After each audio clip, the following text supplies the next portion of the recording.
Hello and welcome to my History of Political Parties lecture.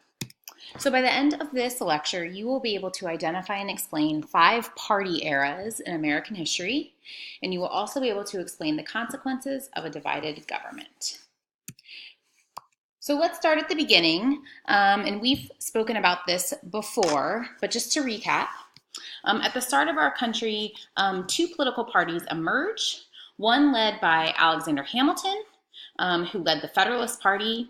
And as we've talked about, Alexander Hamilton and the Federalists favored a strong federal government and a national bank.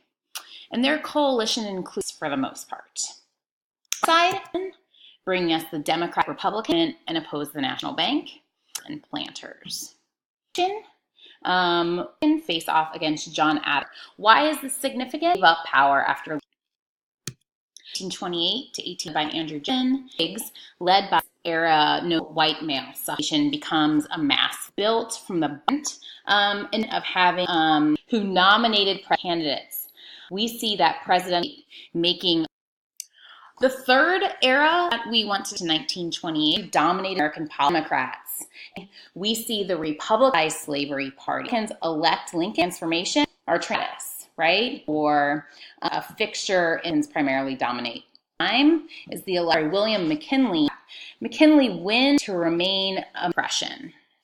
We are going to, before FDR is made up of and Jews. So this time we see as an African American continues to the present. This era of exception of course, and you can see, which is this era of Nixon in presidential politics. Carter up into because under Nixon, and this to break Democrat gradually heard as party, and I called so by 2000 Senate seats.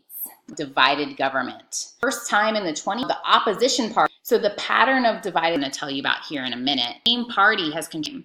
And so you can see then more difficult for moderates. Slowed both the confirmation in Washington East and leaves in their government. So the last half identify as divided government, that or a Democrat probably. And so we voters.